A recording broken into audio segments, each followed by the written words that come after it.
Okay, so we're now recording the evolution meeting for today. Here's a link out to our minutes. And today is it's October 7th is what it is. Oh, but yeah. Let's make that change there.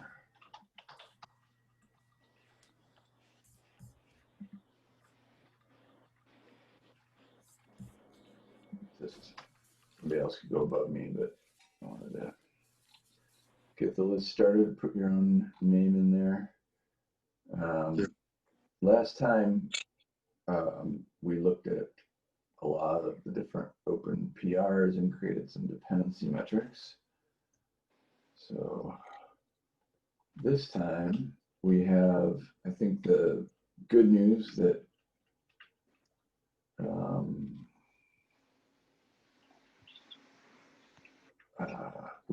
we can rename reviews to change requests is approved at the community level. And we'll go through the 30-day community review period as well. Which I think, I don't think anybody can object to the changing of the name since we brought it up at 2 community meetings, but they may have other feedback for us. So I think we need action items to actually go through and address those changes.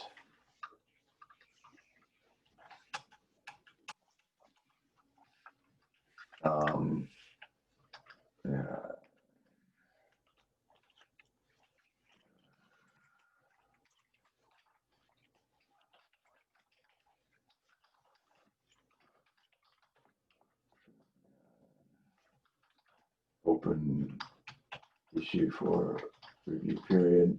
Matt, do we create an issue for every metric that changes during the interim review period? I don't remember. I can't remember. Yeah, I can't remember if it was one issue for the whole thing or in the interim period it may be an issue. I think it is an issue per metric. It'll be an issue for each one. Yeah.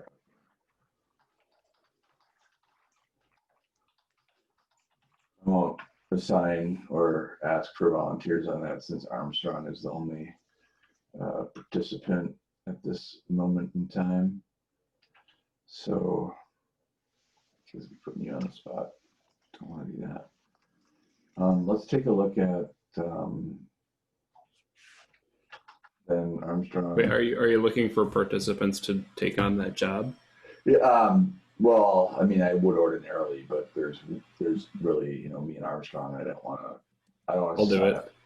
Really? Okay. It needs to be done, so I'll do it. I appreciate that, Matt. Mm-hmm. Read the issues too.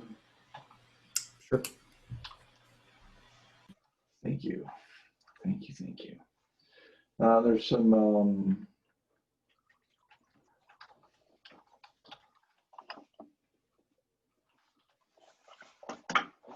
So I didn't address the open PRs that are possibly minor things that we could address. Let's just take a look at the issues at metrics about branch life cycle.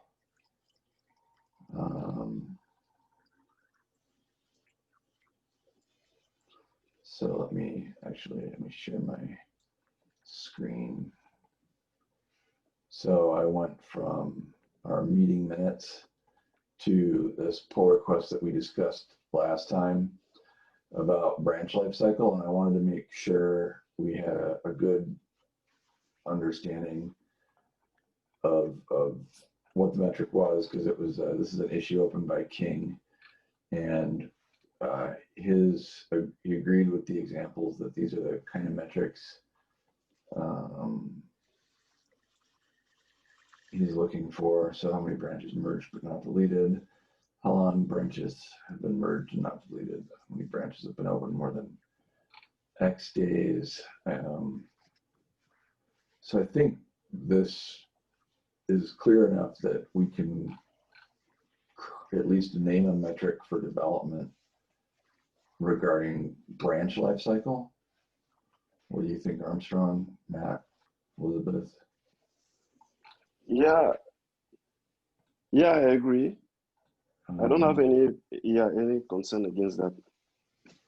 It seems like there are filters, though, maybe on current metrics we have already. Well, that's a good point.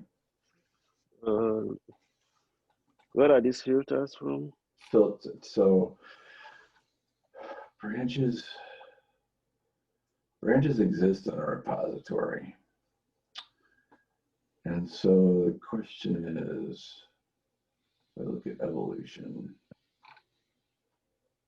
code changes, make this wider.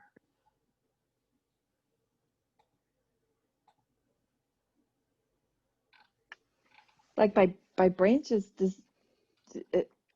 It's a code does change. that mean like change? Yeah, would it be like the same as a change request then, or? It's more static than that, because sometimes branches, it exists. I mean, you probably know this in perpetuity. There's projects that use feature branches and projects that use developer branches. And so in the example that King provides, which I don't know, I lost it. I lost track of, let me try to open it again. How many branches are merged but not deleted? So that really implies, if it's merged and not deleted, that implies you're probably using developer branches, in my opinion. And so if we use the goal question metric, really the question is, how is a project using branching? And what is the life cycle? And another question might be, what are the life cycles of branches on a project? So if a branch has been merged and not deleted, that's likely an indicator of developer branch. Wait a minute, how long? How many? Okay, yeah, these are both indications of developer type branches. How many branches have been open? That question feels more like it's really about pull requests. But if a branch is, so if you're using feature branches, you're going to see a lot of branches coming and going. And if you're using developer branches, you're going to see a lot of branches just continuing to exist over time. And then there's also branch counting, which can give you some kind of indication of activity. So I guess the question is, can we filter like code changes by branch?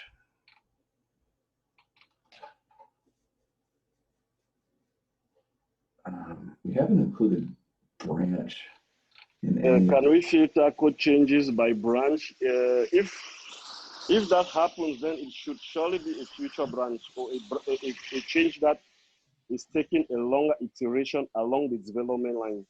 Yeah.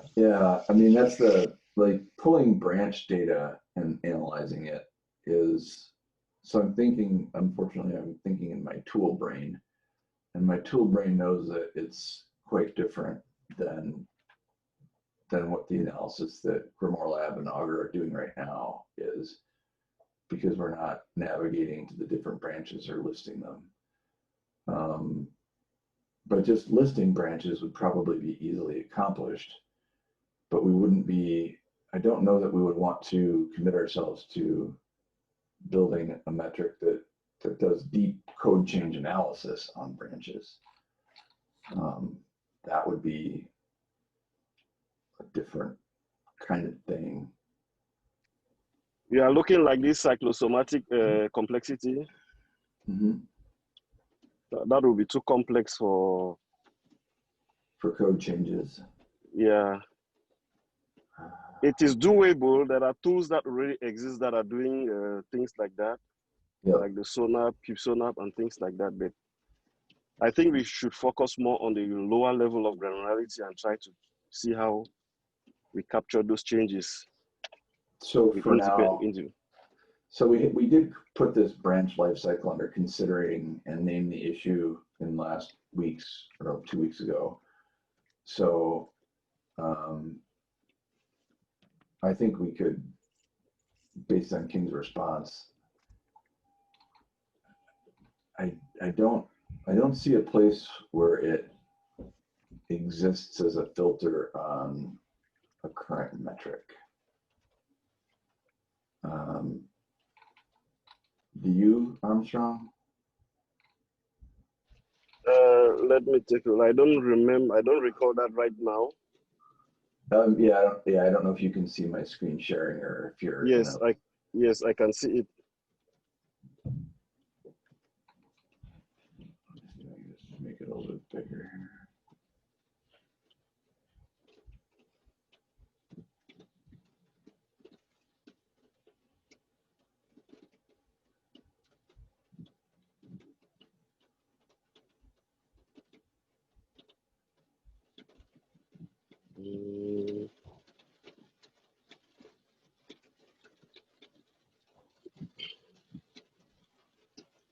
Hey, Sean, I have a dumb question. So There's no such thing. Oh, that sounds like a challenge. But anyway, if something is not available through the GitHub API, for instance, is there a way that you can still get that information? So Like for scraping or something? Yeah, for branch lifecycle, it is all in the Git log. Okay. And I think the thing that Armstrong and I are talking about is we know from navigating Git logs that sort of analysis of each branch that exists at a point in time would be I don't know, it would be perhaps not exponentially, but in some cases exponentially more computing work than just looking at the master branch.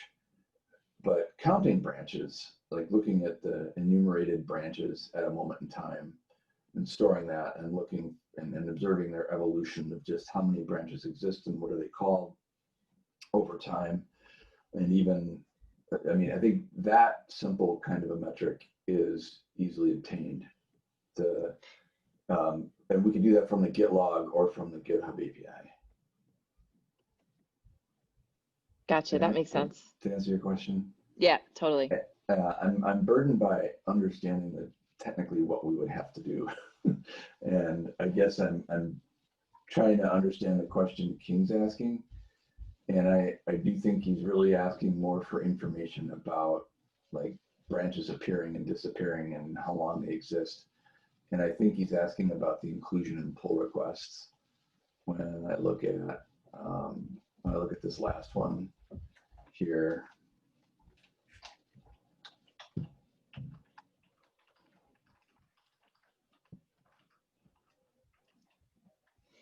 Yeah, because if you can easily compare branches from day 1 to day 2, and you could easily say, oh, this branch is no longer listed, but would it then tell you had it been deleted or merged or any of that stuff? Like that's what you would have to go and dig deeper for, correct? Yeah, right. And the way the tooling works, I don't think any of the APIs give us like branch disappearance dates, although they might. I can look.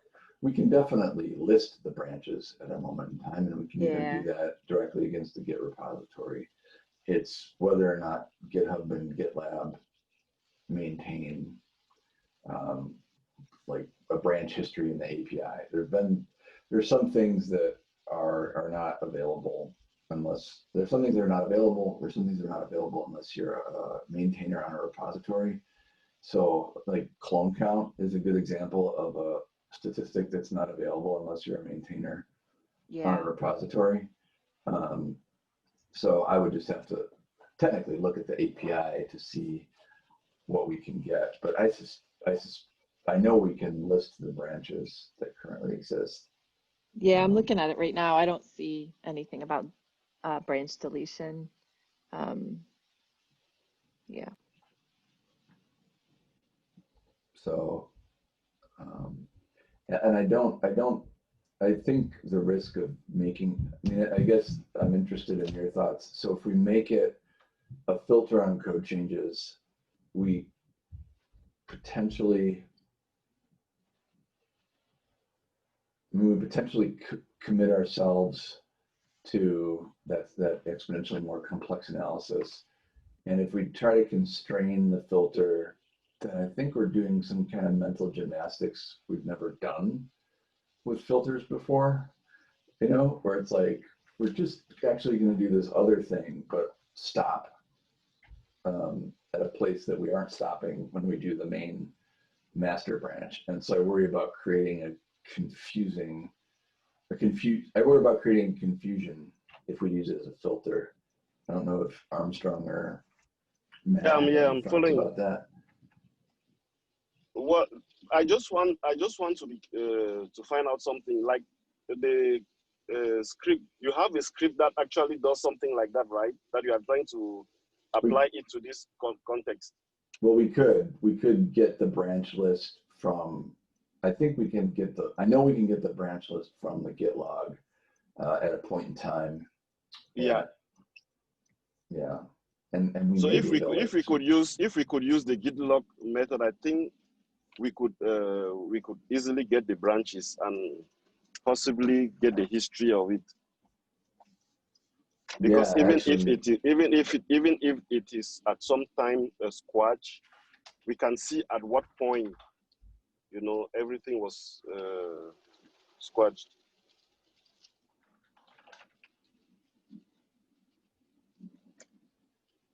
So to me, the best bet would be to go with the git log approach. Yeah. Hey, I have a side question. What happens when someone does not have their main branch listed as master? Do you have a way to control that or account for that? The git log their main branch. Okay, go ahead, Sean. Yeah, you go ahead, Armstrong. Now, I just want to clarify that the main branch of the project is not master. Yes. Is that your question? Yeah. Yeah. GitHub's actually changing that eventually. Okay. And I have a voice. I don't like. I mean, and when I teach software engineering, I create a branch called production because I don't like the implications historically of the master branch, and I think that's why people are getting away from it, and why GitHub. I've read an article. Am I right about this, Elizabeth? That you know of that they are actually going to change the default name of the main branch. I know that that's on their plan. I know it's also not an easy thing to change Right. for GitHub overall, but I know that I have seen people just individually making that change, and GitHub does let you do that pretty easily. If you're obviously the owner of the repo, you can change it pretty easily. But yeah, so I think that they're pushing for overall the default to be like main or something like that. Yeah. Yeah, and I mean the way that Augur works is when we do a git pull, it's just going to keep it in the I have to check this, but I think we probably have to note that the main branch is no longer named master, and do a git checkout of the new name. By default, when we do the initial git clone, it just tells us what the main branch is. And I don't know if a git pull, I just have to look at the git syntax to make sure I know how that's addressed. I want to say it just works, but I haven't actually tested it. What does GitLab do? Do they use master? Do you all know? I'm just curious. I know we're getting off. I'm sorry. I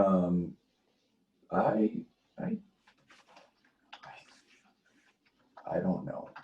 I think the default is master, but you change depending on if you are doing, let's say, a kind of developmental, experimental, something like Yeah. that, production. Yeah. The default is master. Yeah. I created a GitLab account. I have one project that's empty on it called Augur. But so yeah, the main branch on GitLab is also right now called master. Because I know a lot of projects are trying to keep the master branch clean, so that at any point in time, people can get a clean copy from the master. Some people are doing that.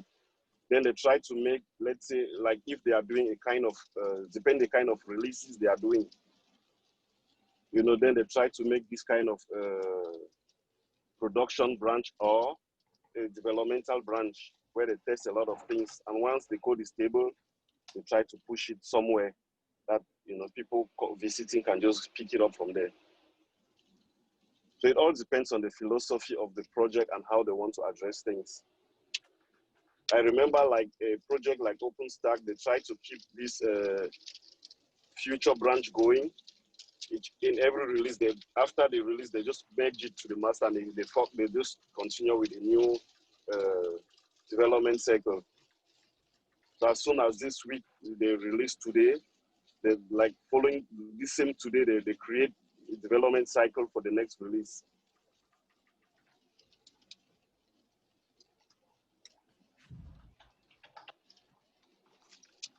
Okay, I created a document for branch lifecycle. I think the question, I think we should probably create an issue for Elizabeth's question about how to tools handle the change in the name of a main branch. And probably, I think that would be a question for evolution to answer, because I think it's more of a tooling question than a. Yeah. What was this question? Sorry, I just joined.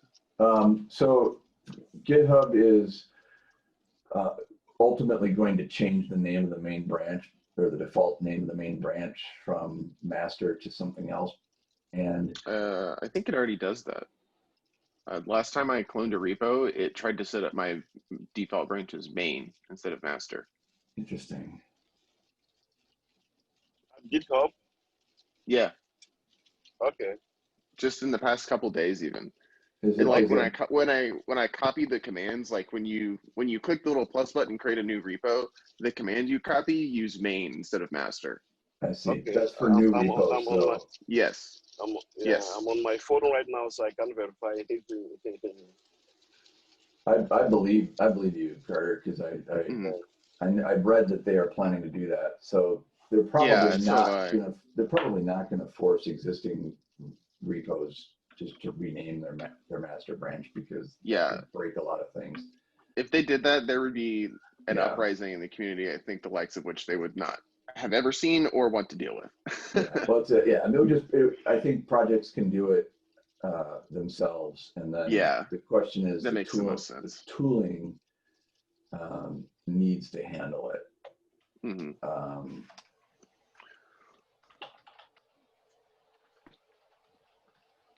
Like Augur, I know handles, like if the main branch is called main, when we clone it, we're fine. What I don't know is if the name of the main branch is changed, if that's handled. I got a bad feeling that because we're doing git clone and git pull from the repo, I'm almost that we'd have to check. Yeah, I'm almost certain that it's not.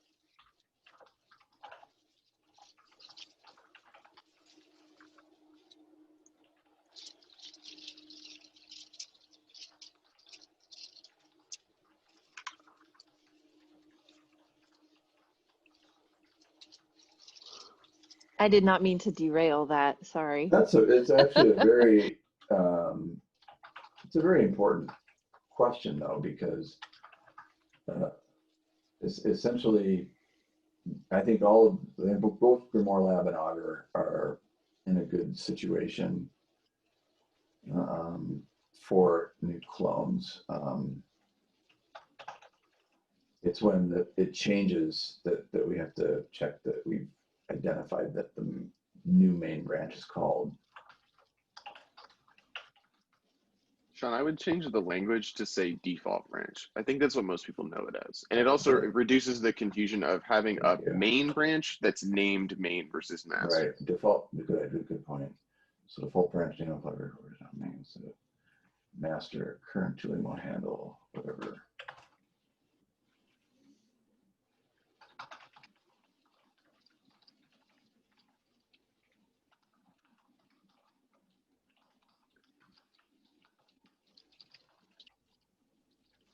By current tooling, do you just refer to most? Augur, I think Augur and Grimoire Lab. Okay. I thought this just was a more generic, like, most tools will not support the renaming, or will not understand moving a default branch. Right. Which I think is probably a fair assumption anyways, that most tools don't usually like to handle changing default branches because they usually don't change. But I think they'll start doing right now, because if GitHub is Yes. making such a move, then they'll just have to make toggle that option. Yeah, I hope so. That would be the great outcome. So everybody changes, but we'll see. Well, and I guess it is sort of related to what we were talking about before, because you were saying that you wanted to try to dig deep on the whole history of the branch. So that would unearth where if the main or default branch, the main branch got changed at some point, right? So that would be maybe there's a way to flag that when you're kind of searching through the history of a branch, maybe. And then the default branch. I think if they have to change a name, let's say they have been using the master branch, they want to change to main, it will mostly be like refactoring. They cannot just delete all the history and all the commits that have been going in the master to create a complete new main. It would just be a kind of pointer. Basically, the way that it would, I mean, I could just do a quick demo. What would happen is I can create a branch called main and create branch main from master. This is likely what people would do. And then if I go to settings on GitHub, and I'm sure there's a place on GitLab as well, there is a setting Go up. Go up. It's on the branches section. It's on the left. Oh, right. Got it. It's the top setting is your default branch. Right. So default branch. So it's changing this default branch to main, which I am not going to do right now. Yeah, it probably doesn't. Yeah, you just search for it. Yeah. So this is the action that would be. It would for most tooling, it's going to be problematic initially. I imagine as time goes on, there will be ways that gets updated to actually deal with this. There'll probably be a git command to address the default. Actually, maybe there already is. I don't think Git has any. No. Oh, like, yeah, when you clone a repository, what it sets the first branch as? Yeah. Or like when you make a new one. Right. I'm not sure. Well, the thing is that you can. Yeah, I'm not. I don't know how useful this is in terms of the context of an evolution metric, but there's not necessarily any correlation between the branches, the local branches that people use on Git versus what's on GitHub. Like the branches on GitHub could be completely different from how they do development locally, which is something to consider, because you can push from any branch to any branch so long as the history matches on GitHub. Like I could push to a branch, I could push from a branch that's called main on my computer to some 64 long random hash string on GitHub, and it doesn't matter. And the other thing is that you can rename branches in place. So some people might not even make that new branch, like you did, Oh. Sean, they might just rename master Yeah. in place to main, Oh, which That's I didn't what I realize, was saying. Yeah. I didn't realize that could I didn't realize you could do that. yeah. So on the command line, you just have to use. I don't think you can do it on Oh, GitHub, but if you on the okay. command line, if you do -m, like if I'm on master and I Yeah. do git branch m, git branch Branch dash. -m main, it will Yeah. just change the name of master to main. Oh, well, if they It'll do make it an that way, then I know Augur would handle it. yeah. I should update the issue I just created then. But most people probably won't do that. And it's still a little bit different because on GitHub, it doesn't replace the branch on GitHub. It just makes a new one that's got all of the same history as master. And but in moving, changing the branches in other ways is probably still not supported. So I would say that we should update that you can move branches, but I don't know for certain that means Augur handles it, to be honest. If the default branch is changed, like if so, it's a git-m main would change the name of the main branch. Git branch -M Right. will change the name of whatever branch you're on to the argument that you passed this command. So in this case, main. And it's only a git command. Yeah. So how would you how would you know that that happened?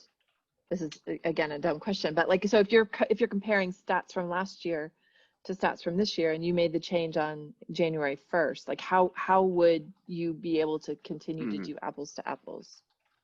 That's what we're trying to figure out right now? Yeah, I'm actually not even sure if you could do it just by looking at that branch itself. Like you might have to kind of hope that I don't really know. I don't know if there would be a way to look at a branch from just within that branch and tell when the name got changed. Maybe that's a question for hacking No, but Git's internals. if you do git log, you Will could it see change when. it? Will it tell you? I did a git Yeah, log yeah. branch, and mostly what I'm seeing are branch merges. I'm not seeing a git log of our branch deletions, actually. Well, are you looking at a local git log? Yeah, I am. The git log doesn't show branch deletions, and Yeah. the branches that you have on your deleting a branch on GitHub does nothing to it on your local machine. There's no correlation, not necessarily. There almost always is, but there's not a hard one. You know what I mean? There's a way to list the branches that currently exist. Git branch. It's just git branch. No, no, wait, it's git branch -L. Maybe dash. No, that Is it doesn't. maybe -A? Yes. Yep. Yeah. Git branch -A. But that lists all of the branches. It Git does. branch should just list your branches locally. Oh wait, no, you wanted all branches. Never mind.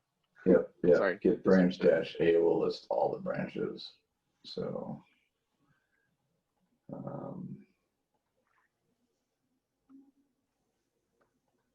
I'm just gonna note under here.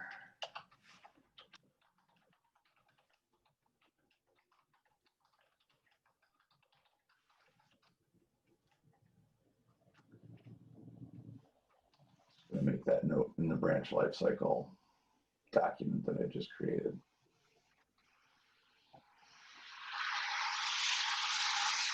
All right, so this has been an important discussion because I think we know a way that if people do this, if they do the name changes at the Git level, I think current tooling is likely to work. So how people make these kinds of changes is probably important and worth socializing in the community.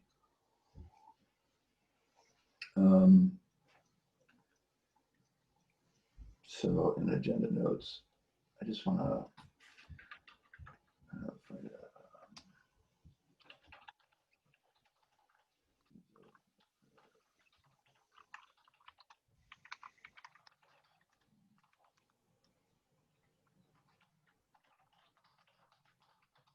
So I'm just gonna note that we created this issue. Elizabeth, did that answer your question? Yes, it Yeah. does. Okay. And that Thank you. answered- Yeah, Okay. not only answered your question, but I think I like, oh, okay, good, somebody did that. Or, Yeah, because those are from last week. well, yeah, but I wanted to, so I got rid of I wanted to still, like 368 was we discussed it and actually decided to make it. Oh wait, sorry, those were the merged ones, not the discussed ones. I'm an idiot. Sorry, No, it's okay. I just can't read. It's and then 360, I would just want to take a look at 360 and then if we have some Oh time yeah, left, yeah. I remember this one. visualizing issues and PRs. Okay.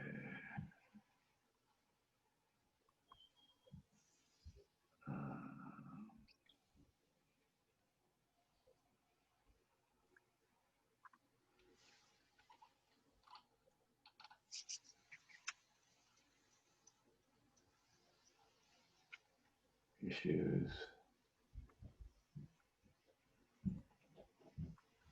I guess I have to open the PowerPoint.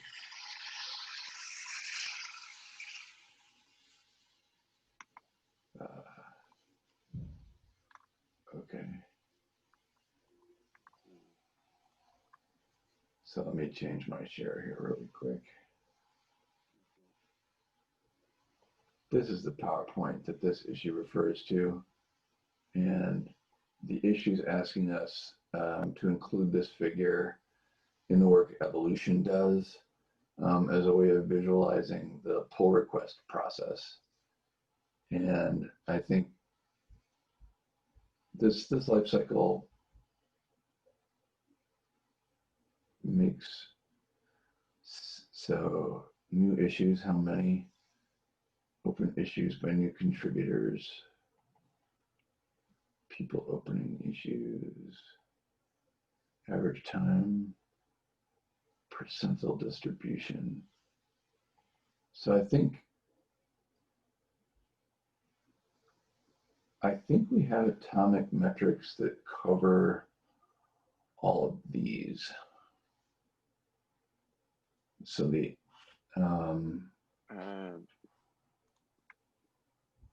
the new contributors metric would include, there's an issue subclass of that either in common or in our working group. Opening issue, issue opening time, average time of open issues, and percentile distribution. Percentile distribution may not be a current filter, but it's certainly something that we could. Is people opening issues the count? Is it just, is people another word for contributors? I don't know what that means. I'm unclear on the semantics of that's a good that. question. We probably do have it, but I'm just not familiar with using that language in a metric in this term. Okay. Because everything else, same thing over with issues submitted and closed. I apologize for the scale of this. It's pretty tiny. Maybe if I can make the sidebar smaller. Yeah. Sorry, say that again, Carter. Issues submitted / closed over there on the right is the same thing. I just, on the right, to the right, down a little bit. It's the fifth one. It's the fifth box. Right there. Yeah. I mean, that's one of those. I'm not sure which. I think that refers to like opened and closed. I would assume. I just was submitted. I don't know if there's a different. Yeah. If that means something different in different contexts, maybe in different bug trackers or something. Yeah. Where's my insert comment?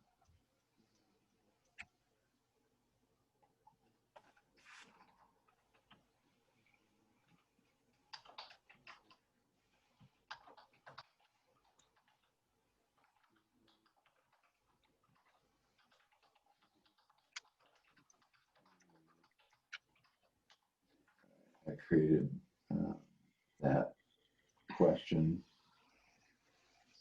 And I think So there's a few and reopened issues. We have,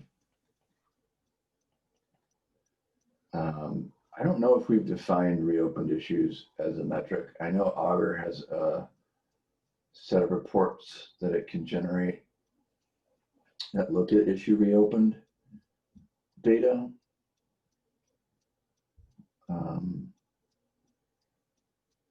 Reopened issues. I mean, essentially, I'm going to change my share again and just look at our existing metrics to see if we handle reopened, because I don't know. The regular metrics. I'm fairly confident that we don't. I can tell you that right now. In the current existing metrics. Yeah. I We feel don't. okay. So there would be one of the results of uh,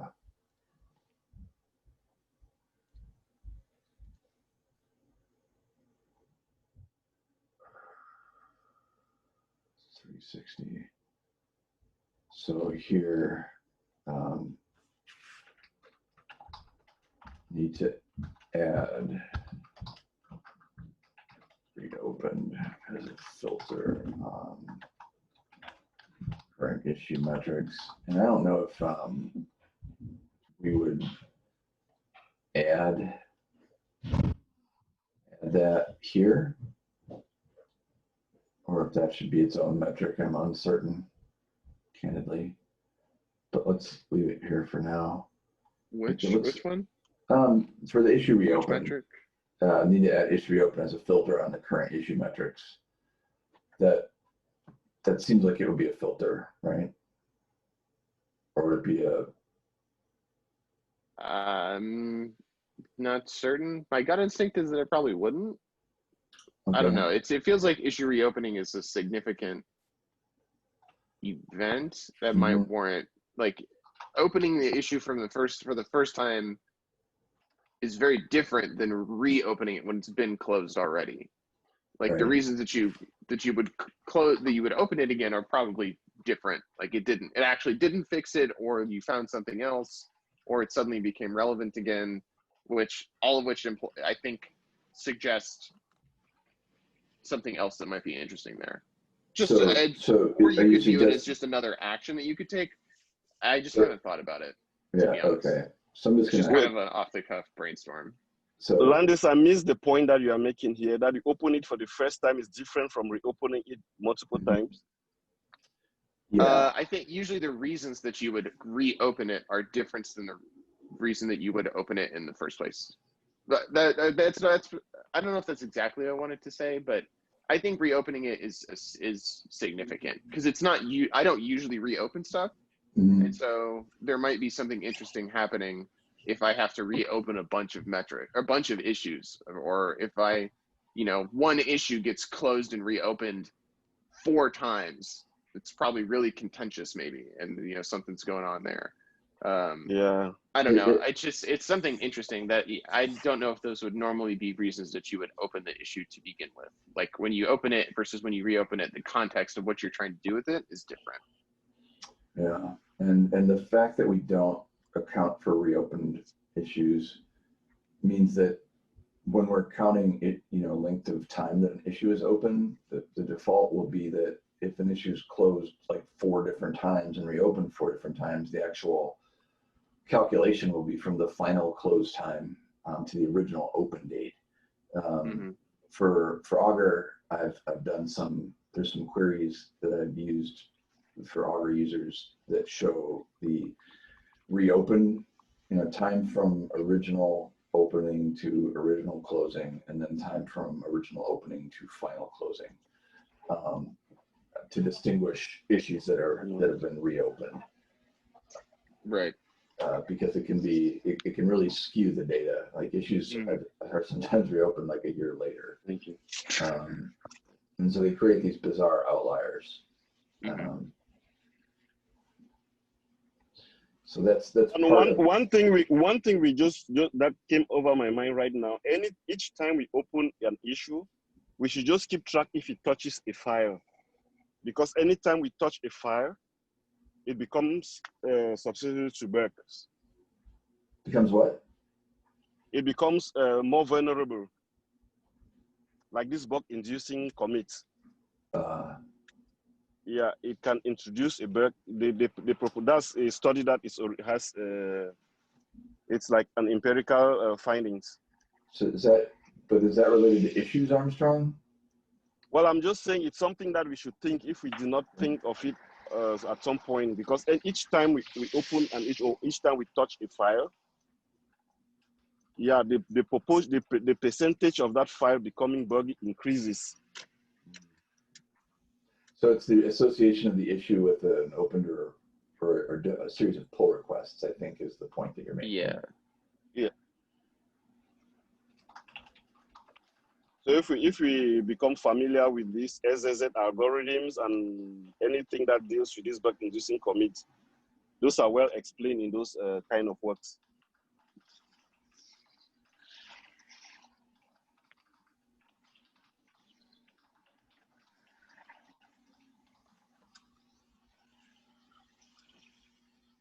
Okay.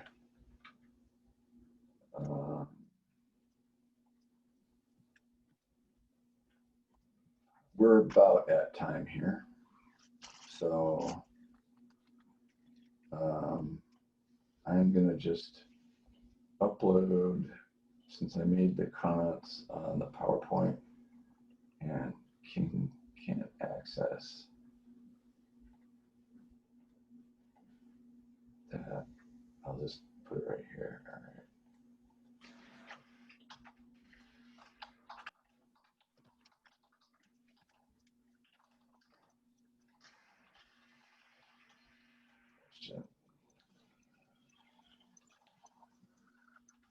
I don't know.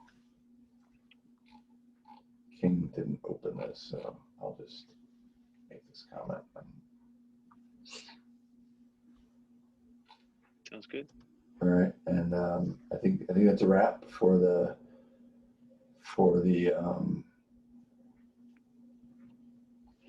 meeting. I'm looking for the evolution notes. So what we said about 360 is essentially. Did you mean to paste that link afterwards? Yeah, I think this 371 is actually. I think that was a Google Doc. Two people touching the same thing at the same time issue. I wouldn't be surprised. Wouldn't be the first time. Several new comments.